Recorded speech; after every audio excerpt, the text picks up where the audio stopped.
Okay. Hello, everybody. Welcome to another episode of the Brat Chat, Better Bit and Brat Chat podcast. We're here today with Zia. Like we said, we like to take in all perspectives, and Zia has some experience as a child of a military service member, maybe in a little bit of a different way than what you might be expecting from the podcast. But this is stuff that needs to be heard. It's like we said in the last episode. You got to think outside of your zip code. And that's what we're doing tonight. So, without further ado, Zia, if you'd like to go ahead and introduce yourself.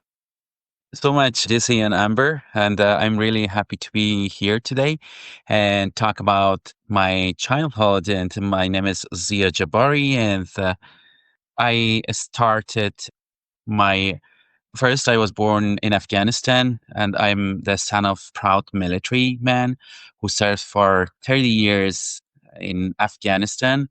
And my life started during a time of like war, right after the Russian invasion growing up, and I remember hearing the sounds of like bombs, gunfire, instead of like music and laughter. And I began working when I was just 10 years old to help my family.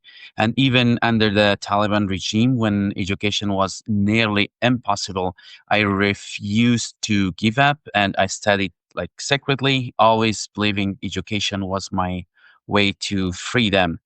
And at 19, I got my first official job with the United Nations, helping organize Afghanistan's first democratic election, and a huge moment for my country.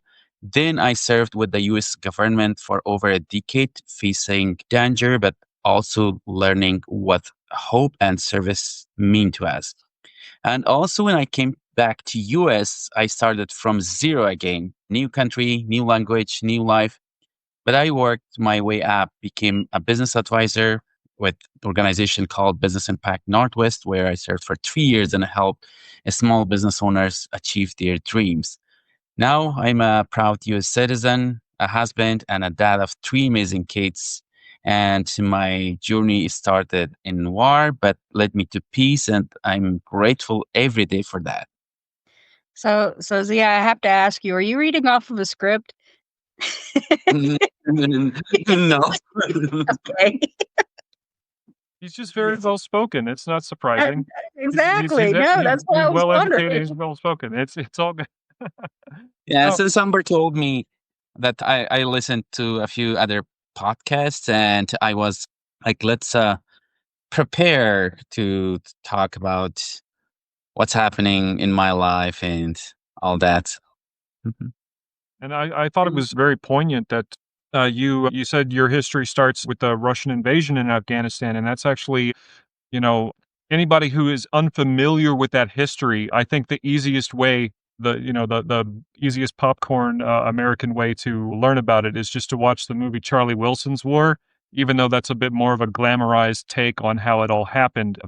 That would definitely be a nice primer just to get an idea. There's also other movies. I still haven't asked my mom about the movie that I mentioned before, where the man was negotiating with somebody in Afghanistan, and they thought that the US troops were actually the Russians still because they were out in this small village, and, it's there's a lot of misconceptions about the conflict in between, the US and the Middle East, the US occupation there, and it's not as simple as conventional warfare from a century ago, you know? It's in fact, I don't even think conventional warfare from a century ago was as black and white as people make it out to be either. But I wanted to ask Zia, how how difficult is it? Because I know, and like even here in America, like with people right now with the political climate, there's all of this right versus left, and I mean all of the infighting. And one of the things I remember from high school was, an interview somebody did. I think it was more concerning Iraq than Afghanistan, where people were all of a sudden faced with this: Are you Sunni or Shia? Like nobody, people were having to ask these questions now when they weren't before. And are things still divided in Afghanistan as bad as they were, or Actually, when the Russians they left, they the regimes, the countries actually who were supporting the insurgents against the Russian troops, they created like different parties there in Afghanistan. They started a lot of those Sunni Shia issues. And for the last 2 decades, when the US came to Afghanistan, Sunnis and Shias, they got together and they were so strong. But then there was the Taliban who left Afghanistan like 2 decades ago. And then they came back to Afghanistan like on August 2021. And now, so there's no Sunni and Shia issue, but still there's education issues. The girls, they cannot go to school again. So there was 20 years of war, hundreds of thousands of lives, and trillions of dollars spent in Afghanistan. And they replaced the Taliban with the Taliban. And again, there is the women cannot go education, they cannot go to school, even from grade 7, and women cannot work and they cannot walk actually freely there in the country. So still struggling. Mm. So, Zia, I know we move around a lot, and I know that we have a theme and a commercial going out right now, which, by the way, I'm going to plug it again. So, if you guys have not read it, read I Move a Lot, and That's Okay. Charmaine Perry Knight's amazing book series. But that's one of the plights of the military child because we move around a lot. And sometimes, because of education systems, sometimes our education will fall behind. Sometimes, our education will be accelerated just depending on where we end up and the socioeconomic status of that state or that country that we're in. Whatever we're dealing with, that's kind of what we have to deal with as military children. Now, looking at it from the other side of things, with your dad, doing what he did, how often did you guys move around a lot, or what was your childhood like growing up like that?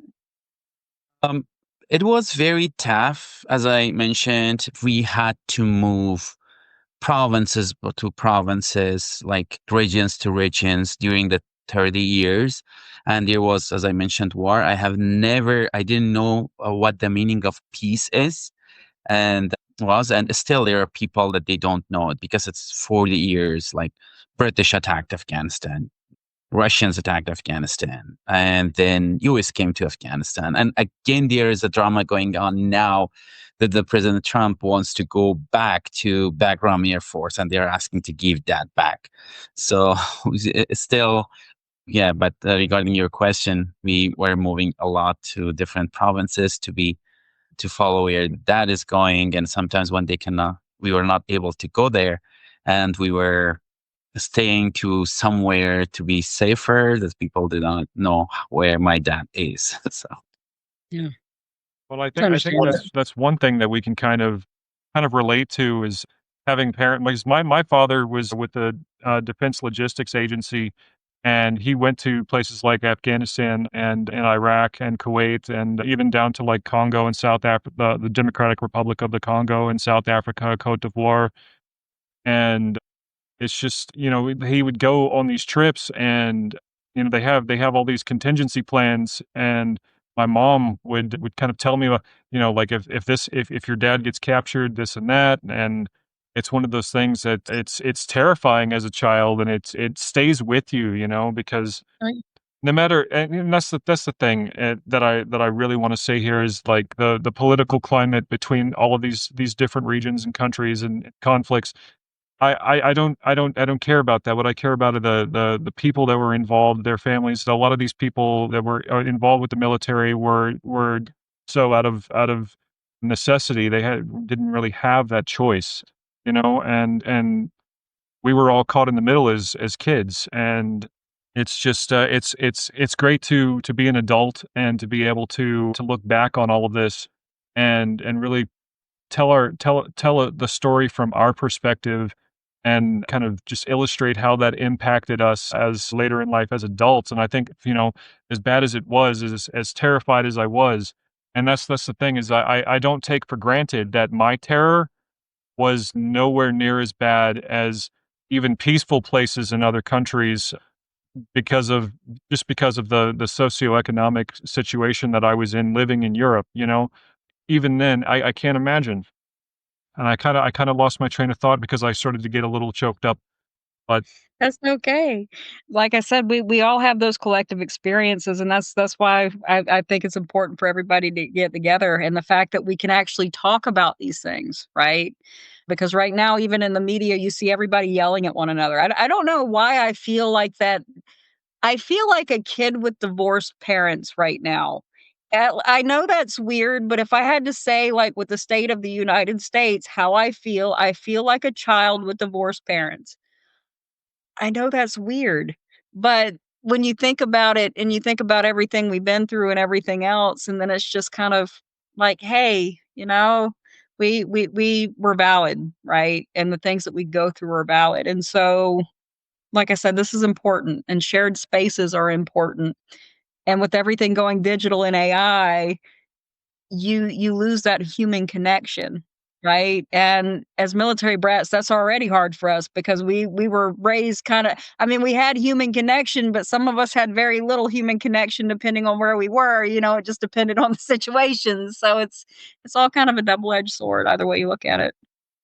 and actually, it's hard to I can't imagine how I ended up being as level-headed as I am now at age 40 because, you know, in that environment, in the post 9/11 environment, like we said last time with Michael, everything was so crazy. There was so much information, so much incorrect information coming at Yeah. you so quickly, and I would kind of lurch from like, oh my God, they attacked our country to the more human approach of that was an act of desperation. Let's understand what's going on here, and I just Zia actually one time gave me some really, really, really, really good advice. Okay. And I forget exactly. I think we were working on some type of a competition together. It was a pitch incubator competition or something like that for small businesses. And he gave me some really, really good advice about looking for beauty. So what was that advice, Zia? Because I know you have your book of wisdom that you like to tap into. So share with us some wisdom. Oh, well, wisdom. I have so many. I wish I have that book with me. And yeah, so the only thing that I always believed is never giving up. And the only time I'm in that belief, the only time you fail is when you give up. So the all the time you will be succeeded if even 100 times you fail. So on the next move, you should have the hope for succeed. And that's the thing I have never gave up. And to the country, as I mentioned, to everything, my main focus was first to my education. And I left from north of Afghanistan during that all those wars to capital of Afghanistan, Kabul. And I was able to, when the US came, I was able, beside my job serving for US government, I was able to get my bachelor degree in business administration. And I was a media director, program director. I was acting country manager for US based organizations there for different contracts. And yeah, and it was both more work and education. And I'm a workaholic person. I Are you a workaholic like me, Zia? Yeah, I love like as I mentioned, since I was 10 years old, I started my working because there is no legal age limit for working in the country. So I can start at any age, and I'm used to work. So that's kind of I enjoy. Yeah. Yeah, absolutely. No. It's yeah, a it's great for those things, and like I said, when I first started working, because I actually wrote an article today for the podcast, just because I'm getting ready to actually put out a news release about the podcast. But, oh goodness, Jesse, what was I saying? yeah, you wrote an article for the podcast. Uh, Yes, no, so in writing the article for the podcast, I started talking about, my story, and that I don't tell my story to a lot of people. But even, in writing some of the things to raise awareness, about what us kids go through, you know? we go through and we overcome a lot, and I think that is one thing about any child who has experience with war, or any child who has experience with, refugees or other countries. Because, there are certain things that I remember, and for example, it's like right after Hurricane Katrina. Now, given at my age now, I probably would not have opened that store, but our corporate office told us that we had to open that store, and we opened our retail location the day after Hurricane Katrina. Well, we had about 2 lines of people who were wrapped around the building because they had walked all the way from Moss Point, Mississippi, because they had lost everything. And when I tell you that it was like a war scene, when you walk into that store, you had people who had lost everything. You had people, I mean, it put you in mind of the refugees that you saw going into the American Arms Hotel if you've ever, worked around like the Wiesbaden area or anything along that line. And they had walked the entire way, Moss Point, Mississippi. That was like 75 miles from my store location, and they had walked the entire way with their families, some 2-year-olds, some, and it just, when you're exposed to things like that, it gives you a different sense of humanity, I think, because you see people for where they are. Does that make sense? Because you're kinda in the same boat, if that makes sense. You have to commiserate over those things, and I think that's kinda been a recurring theme of this podcast, but I'll give it over to y'all for y'all's thoughts. Well, yeah, I just wanted to say, like the commiserative, relations between other kids our age, or we're not kids anymore, I suppose. But you know, that's and You're only as old as you feel. well, yeah, but I mean, I do, I ask a lot of heavy stuff, because that's my point of reference, and it's one of those things like I feel like it's a misstep on my part in a lot of ways. It's one of those things that I'm still learning even from when I was a small child in Hawaii that didn't understand the impact of colonization and caricaturization of their culture. So I do feel like maybe, there are other things that I it's so difficult because, like I said, that was, when you're talking about places like Afghanistan, my only point of reference is what I've been through, and it's it's such a mix of emotions for me because my best friend Zach, well, he was one of my best. I like we said before, we didn't get to know people for very long, and if you moved around a lot too, Zia, you probably had a lot of that. Like you would form a short term relationship and have to move on immediately, and yeah, again, I don't know where I'm going with this, but, I just, It's that time of the evening. It's already 11 o'clock here almost, so it's that time of the evening. well, It's okay. I did hear that the Zia likes soccer or football. We'll call it what it Yes. is, football. I actually had a story about, the World Cup in 2002 when I just gotten out from my job and was on my way home. I think I was like 16, almost 17 years old, and I got off the train at Mainz and, to switch trains, and Turkey had just got 3rd place in, the World Cup. They won the match to get 3rd place, and there were Turkish immigrants all over the station outside running around with flags, cheering, and it's one of those things like, I tell that story to people in Texas, and they're like, "Oh, there were Turkish people everywhere. Weren't you scared that was after 9/11?" And I'm like, "No, no, it was a happy time. Everybody, I mean, I was stoked, and like I, had somebody run up and dance with me for a second that I didn't even know who they were, but it was one of the happiest moments of my life. And it's one of those things that, once you get out of the idea of what you should immediately expect and just calm down, you realize that we're all the same species here, Yeah. and there's a lot of and I guess where I'm really going with this is what's your team, Zia? For me, it's Arsenal. Oh, I'm a Chelsea fan. And exactly, I remember the game between Turkey and South Korea. Turkey won 3-2, I think. And Brazil was the champions for the World Cup in 2002. And my team is Chelsea since over a couple decades now. And yeah, Chelsea is.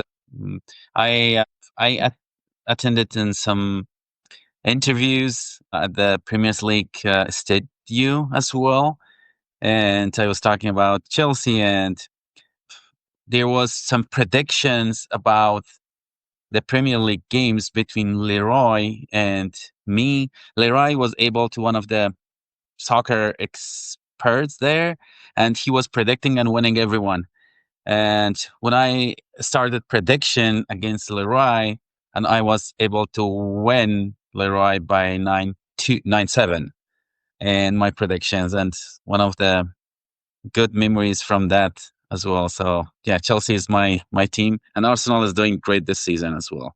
I'm actually when it comes to sports, I'm a very simple person. A lot of it comes down to aesthetics for me, and the reason I love Arsenal is because back in the day they used to have the Dreamcast logo on their jerseys, and I was a Was total it video. when Terry Henry was playing with on that time, or Uh, I Fabregas?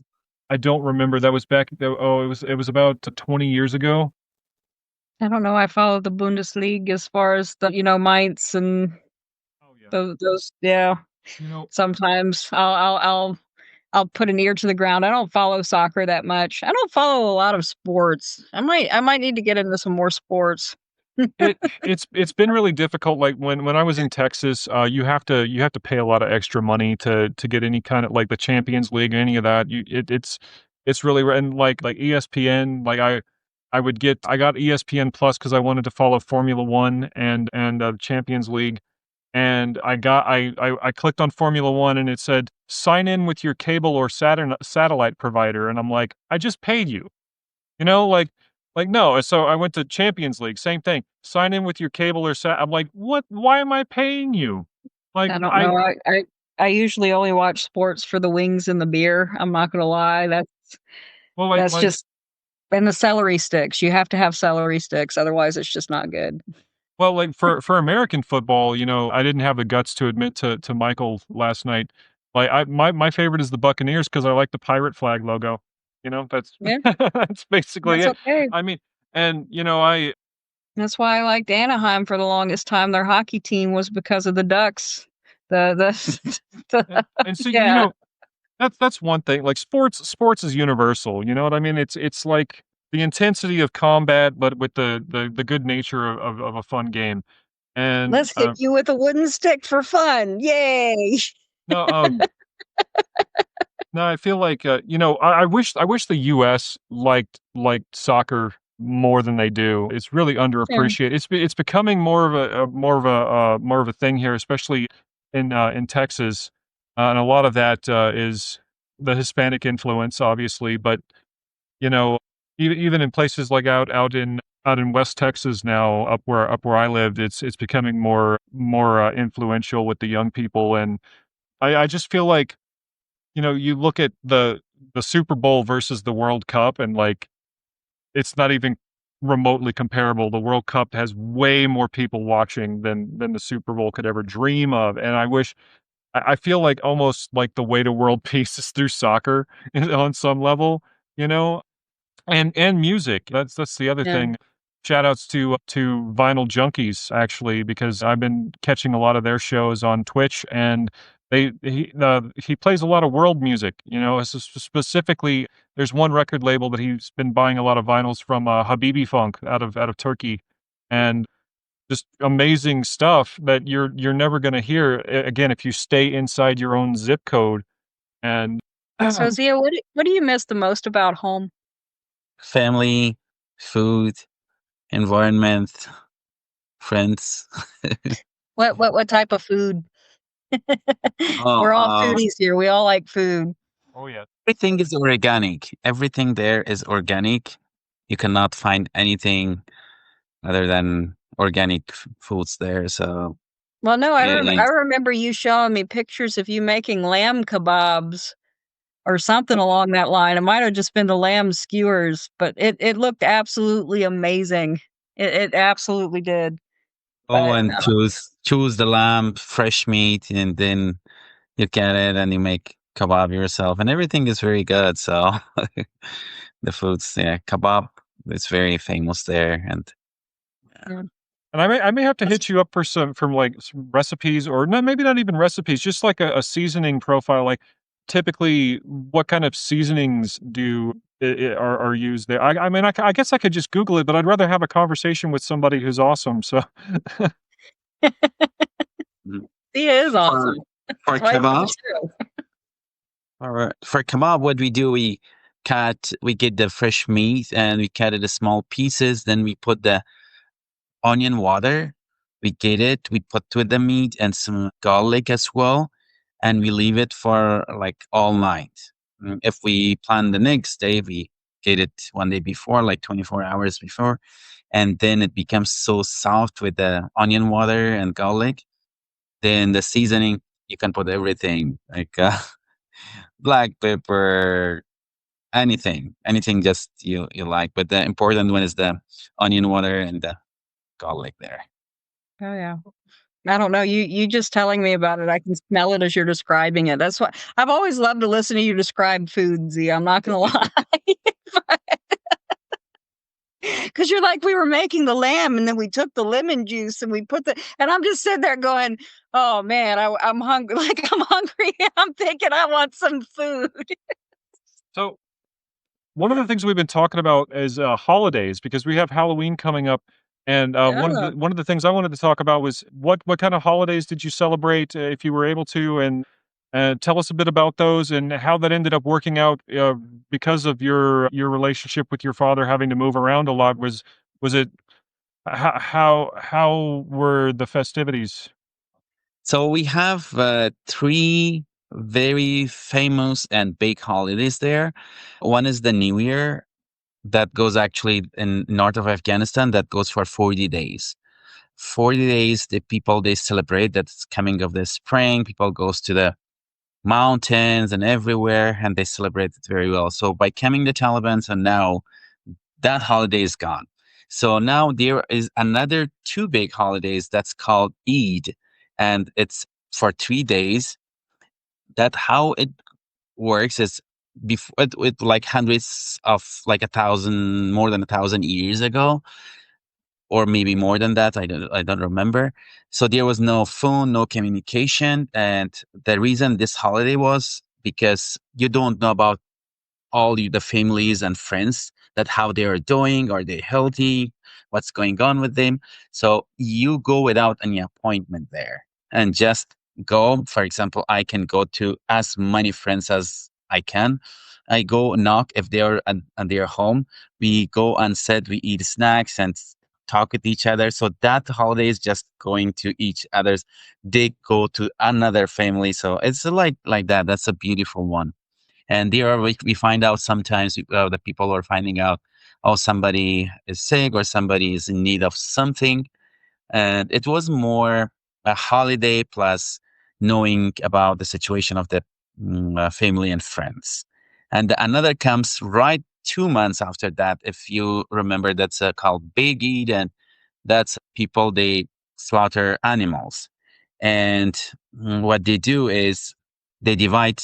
If you slaughter, for example, a sheep, they divide it three parts. One, they cook it for family and friends that they come at home for visiting. One part goes for the people who are in need, and one part is so one was for you cook, one for was for the people in need, and one goes for the family and friends. You divide it, so it's like that.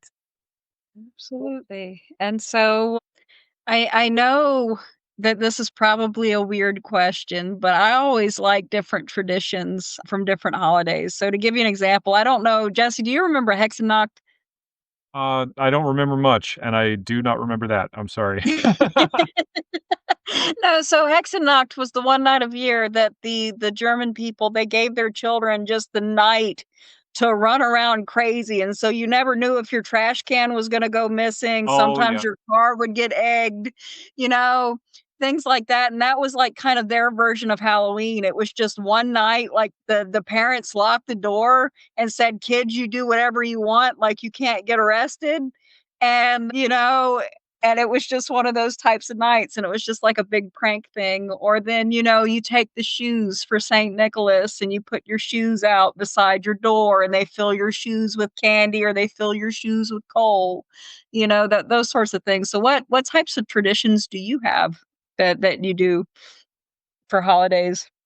For our holidays, that's kind of as I mentioned, for these two Eids, the Yeah. kids, they go and they knock the doors the same as Halloween, and they give them the like trick and treats thing, but they don't do the trick and they, They don't do they the do trick that. or treat. Yeah, it is that way. So it's very similar to Halloween. Awesome.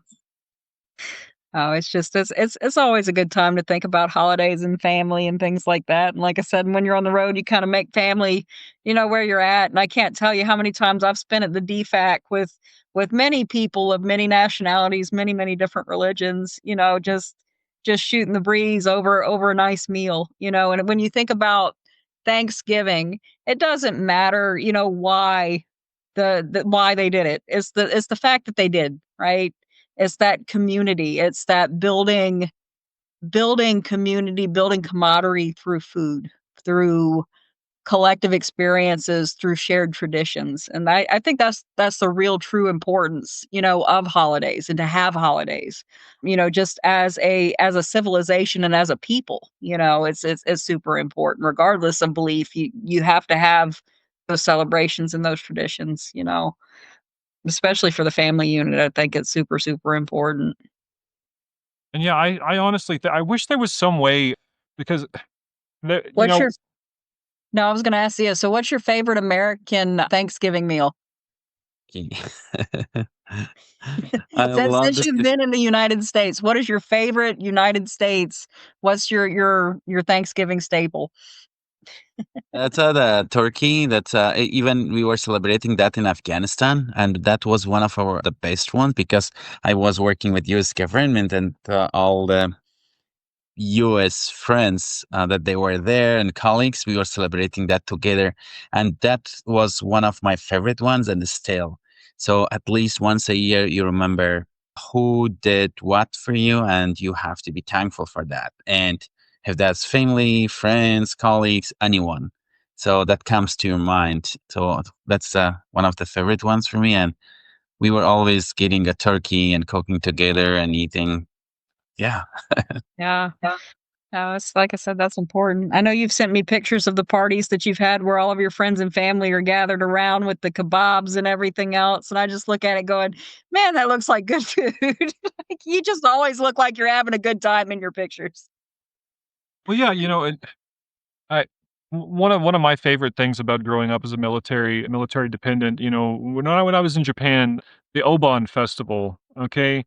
We're all out dancing. I didn't know what was going on because I was a little kid, but, we're all out dancing around and there's fireworks and, all of these people were just accepting me even though I was thousands of miles away from where I'm from, and that's the thing is my mentality of it, like our generation, because you talked about everything being more online now. I mean, we have so many ways of sharing experiences with people, and you see a lot of people talking about this kind of thing, on live streams. People from people that are from the Middle East and from Southeast Asia are able to get on and discuss social issues and things of that nature, or their culture, or celebrate whatever it is they're celebrating in their region. And I wish there was more of that because I've always been of the mind of like, I'm tired of all the bickering. I would rather, at this point, we're a generation that's been online. We've been remixing, we've been planning, we've been making artwork, we've been doing all of this stuff together. And that's that's what gives me hope looking forward. I really do. I love that, and that's my message to anybody else who has any other kind of agenda on who needs to be fighting. I'm tired of fighting. I'm tired Oh, yeah. of fighting. I'm tired of watching people my age, or well, I guess we're the adults now. That's the Yeah. thing I have to constantly. I can't believe I'm 40 years old. But You have to think though, Jesse, we were born during the Cold War era because the Cold War era was what, 86 to 91? And even being born during the Cold War era, we were born in a wartime era.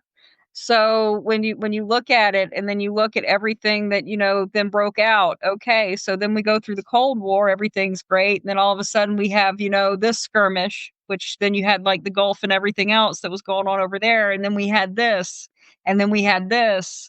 And as we grow up, here's the thing, we've been dealing with this since we were born. This is what we know, and it makes it hard sometimes to understand people who haven't been in that situation. So sometimes it's really hard for me, for instance, to relate to civilians. Now, I am a civilian. I'm 100% a civilian now. I'm not military, not government connected in any way, shape, and or form. So the thing about it is, you know, once all of those things are removed, you lose your sense of community. You lose all of these different things, and then you have to deal with everything that you've been through. And then when you start to deal with everything that you've been through, that's kind of like just sitting there with the hard truth, like, hey, all of this stuff has happened. But then you try to explain it sometimes to a civilian. So somebody who's grown up in one little hometown who's might have been to all 50 states, they might have gone to travel to another country for a week. They may have come back, but they don't understand because they haven't seen it. And when you've seen it firsthand and when you know what's out there and when you know other people's motives aren't always the best motives, or some motives are from other people's governments, and then all of a sudden you have to watch who you talk to. Even in that, as you get older, that starts to induce paranoia sometimes when you talk to people, because it's like, well, and this, and okay, great, cool, and so what do you lose in that? Does that make sense?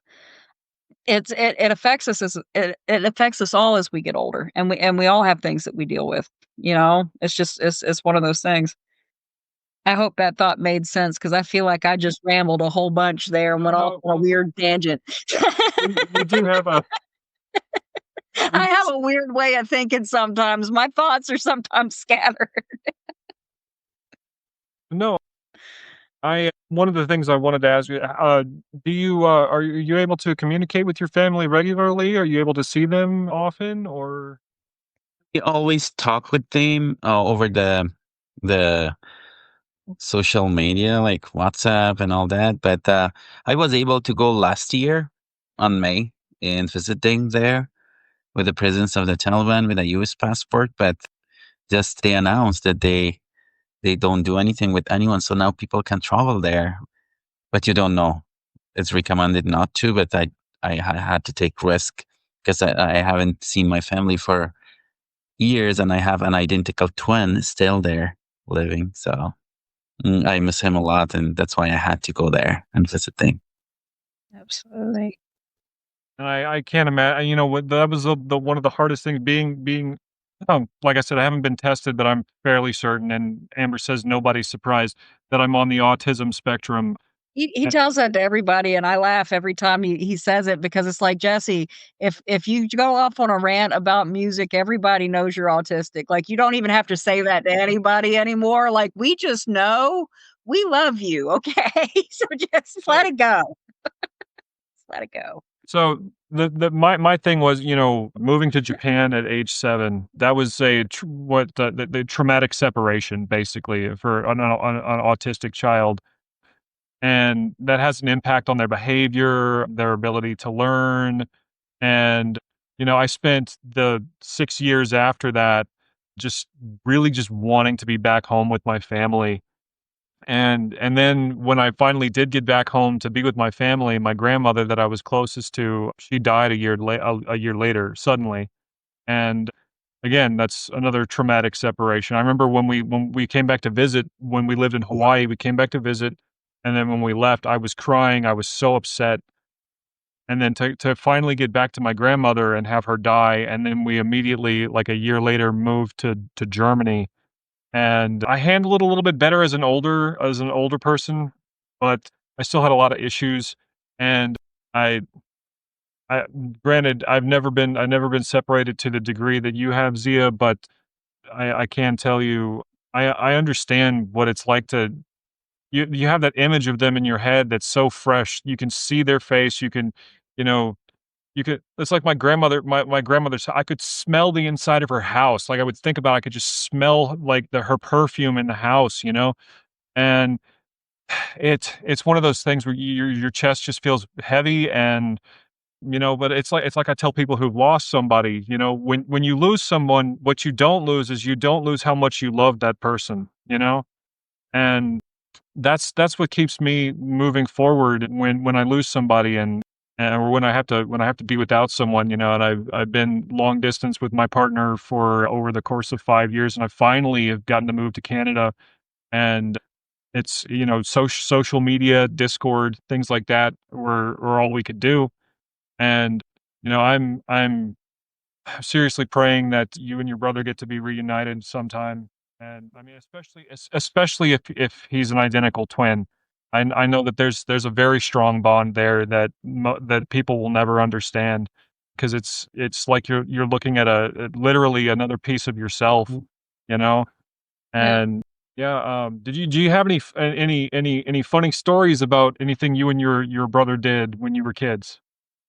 So many of them. Which When ones do I you wanna share? Throw them under the bus. It's okay. So when we were around age of like 7, our neighbors, so we were fighting with each other, with neighborhood friends. Like sometimes when my brother, he went and he did something to one of his friends, the neighbor. So every day when his dad was seeing me, was asking me like, "Did you do that? Did you hit my son?" I was saying, "No, that was my brother." When he was seeing him, that they were saying like, "No, that was him." So one day they saw both of us. I was saying that was him, and you say hi. Oh, they're here. Okay. Yep. And yeah, that's a funny story. So, and that's cool. The teachers, we were to the same class. Oh It's my God, these kids came at this time. That is okay. Like I said, well, it's late here for me because I'm working across 3 and 4 different time zones trying to get everybody together.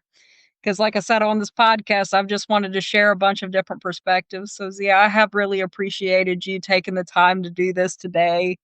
And I really, really do just appreciate all of your stories, all of your experiences, and your continued friendship. Because I know, like I said, when I left Seattle, that was kind of crazy. But how that happened.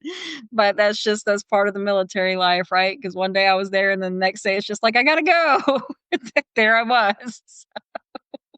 Yeah, and if you ever wanna come back on the show, I would love to have you back on the show, and we could talk more about your life growing up.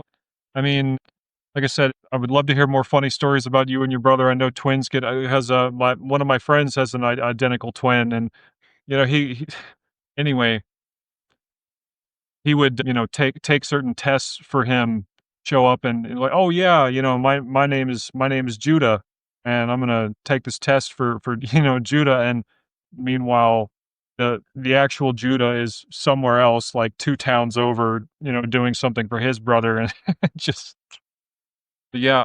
Mm, what was I oh, man, where was I going with that? We've been No, recording we were these nonstop, and it's just oh, yes, yeah, we have anytime you been wanna come recording back, these I wanna nonstop. I wanna I've get had to know hundreds of you. people reaching out to me. Yeah, I mean, I wanna get to know you a lot more, and that's the thing is, like, I kinda bumble through when I meet somebody from a different situation, it's tough for me because of the way my mind works. I try to use what I know, but at the same time, I question myself about, am I being patronizing by trying to lean on what I think I know, or you know what I'm saying? Or maybe I'm being too sensitive, I don't know. So the only way the only way Jesse, forward through that is through just continued conversation, and I would love to continue to do that. Like there's a lady that, I talked to at the local No Frills, and I heard her speaking a different language, and I said, "Well, what language is that?" And she's like, "Oh, well, that was Kurdish," and it's her I think it was her sisters working there on the register next to her, and I was like, "Man, would it be weird if I asked her to teach me some Kurdish? And it's one of those things like, well, what do you know about the Kurds? And it's like, oh man, I only know, like from like news reports and things like that from when I was a kid about, the way they were treated by the Saddam Hussein's regime. And oh man, I'm getting nervous now. That's the thing is like if you think you're going to say something that's incorrect or ignorant, you should probably just stop speaking. But Or Jesse, ask questions. yes, That's the thing, just be yourself. Ask questions, well, okay? it's like I That's said, that's the only way you're ever gonna learn anything, and the worst thing anybody can ever do other than kill you, okay? Because yes, people can kill you, and there are crazy people out there, so yes, sometimes you have to be cautious. But on the flip side, the worst thing anybody can ever do is tell you no. So you ask them a question, what are they gonna say? "That makes me uncomfortable, I don't feel like answering that." "Okay, cool." And you move about your day, but ask questions. You're never gonna know if you don't ask. That's the way that I look at it, you know? Knowledge is power. Knowledge is power, and acceptance, that's important and because that's the thing. sometimes we have to accept the things that we cannot change. Like cross culturally, when you were interacting with people from the West, what was the most challenging thing to discuss? Really, I mean, like what challenges did you face trying to make connections? So prior to coming to here, so first I didn't know. So because the people from the West, they came to Afghanistan, and then when I started working there, my main challenges were on that time because everything was completely different. So different greetings, different. So there, for example, one single thing when you shake hands with the people, even like men, they put their like greetings are different. So you touch your faces, man to man, not man to woman. So it is something like it starts from there. It starts from greeting. And the funny one was to a birthday party, and there, when you offer your food from your plate for somebody, that's like is you are so much nice for that person. So there was a guy from Germany, one of our colleagues. So there was a birthday party, everybody had cakes, and he was looking for some creams from his cake, and he wanted to eat, and he was around 70 years old, something. And when I saw that, my plate had more creams, and because I wanted to be nice with him, and I got some creams from my plate and put to his plate. And what he did was he got so angry and put everything back to my my plate. And oh my god, I know, I was like, what did I do wrong? Then our country manager, he knew because he was trained for all the cultural things, and he went and talked to him, and then he came and he apologized, and I also said I didn't know that, I'm sorry. So different things. So Yeah, culturally it was well, different and challenging one to connect with the people. I started there, and when I came to US, everything was easy for me. I came onto that like 8 9 years ago here, and everything was so easy for me. yeah. I Was the actually, citizenship process easy for you? Was that a cut and dry process, or did they add a lot of bureaucratic red tape into that process to make it difficult? No, 4 years and 9 months. Like for 5 years, when you stay here in the United States with a green card, you are eligible to apply for citizenship. And my green card was given there because when you work for 1 year for U.S. government, they give you a green card there and bring you here. And so that's a kind of calling it's IV, special immigration visa. Yeah, That's so the only time when you work for U.S. government. Then yeah, when I came here after 5 years, I got my citizenship here. yeah, absolutely. No, you worked with me, you know I'm all about streamlining processes. I have a system for everything, right? So Yeah, I really love this show. So I enjoyed. So this so what we can discuss everything, and friendly environment and lovely. Everybody can come and share their experiences. And thank you so much. And the environment was so beautiful. And I love to. Anytime you invite me, I'm happy to come and join you guys. I learn more from you, and that's great. yeah, and absolutely, that's what we do here. You were That's talking what we do.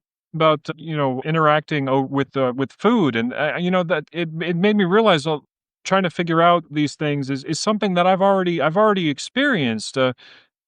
Like when we moved to Japan, I was 7, and using chopsticks, I couldn't do it because I was a little kid, and so I took the chopsticks and I stuck it in the food and used it like a fork, and a whole bunch of people are, you know, and Okay, so funny travel story, and I actually have a little video that I'm probably gonna have to upload to the Brat Chat channel when I tell this story, but you I did I tell you guys, I don't know on the podcast, the story about when I got stuck at the hotel and I had to make, like, a tinfoil spoon to eat some oatmeal? Well, I was actually put into, like, the same type situation, so it was really, really cold outside. I didn't feel like leaving the room, I had just traveled all day, I was jet lagged, I was exhausted, and the thing about it is, when you get to the room and you just don't wanna leave the room and you realize that you forgot something that you need, like cooking utensils, it's just like, "Oh, crap, like, why did I do that?" And so I was eating something, I forget what I was eating, but the 2 little, like, wooden sticks that are the coffee stirrers that they give you in, like, the hotel rooms with, like, the little things? So I opened up, like, both of those and, like, they were the little wooden coffee skewers, so I was using, like, I made them look like chopsticks, and I was using them, they were about that big, so they were little tiny chopsticks, and I ate my food that way, and it was okay. But I have a video of that I'm gonna have to share, so it's funny. You make do with what you have, right? So that's part of it. So, but oh yeah, no. that was I was like, I had a story. Oh, using the coffee maker at the American Arms Hotel to heat up Yeah. bread, using it as a hot plate to like make soup, like things like maybe because at the American Arms Hotel, I don't think they had room service. So like you were either there when they served food in the cafeteria downstairs, or you were going somewhere else to eat, you know. Because That's another good thing or another question that we can ask. So Zia, what hotel hacks do you have, or what's your favorite hotel hacks? So Zia's got the bread, or not Zia, but Jesse has the bread. I have the tiny chopsticks. What's some of the weird things you've done in a hotel room to get by? Oh my god, I have. I don't remember actually. We've all had to do it. So uh, it's okay. a lot of crazy things. I soup with something. I don't know. I've heated stuff with a hairdryer. I've had to. So I mean, I've just used the hairdryer and like nothing else would work because like there was the power plug to the microwave wasn't working. And so I had like this ramen and I had like the water and everything. And I put the water in the ramen and I just take the hairdryer and I start heating it for like 20 minutes with the hairdryer until I had like hot soup. So like I said, we all have to do things. It's okay. But well, we but are right at our hour here. So I wanted to thank Zia again. It was very absolutely. Thank cool. you so We got much, to Zia. learn about the holidays and some traditions, and having fun with your brother. And I just I really enjoyed it. And I need to start watching soccer now that I'm in Canada. I have access to soccer again. So I need to get on that. But the thing is, I lost American football. I used to watch Thursday night football on Twitch, and I tried the other day, and he said, "Oh, because of your region, you can't watch that." I'm like, "Oh, we're back to this again." Okay, but next time we'll have more football to talk about. But no, with all of those things being said, thank you once again, Zia. Like I said, you are welcome back anytime, and I'm sure we will be talking again here soon because you and we talk pretty often. But, um, Thank you so much. Sorry for kids. oh, no, it's okay. Thank you, Zia, and we will hopefully see you on the next show. Well, not the next show, but another show at some point in the future, right? So, thank Thank you. you so much. I would love to join you guys again. Absolutely. Okay. You take Thank care you. and have a Bye, good night. Good bye, night, Zia. everybody.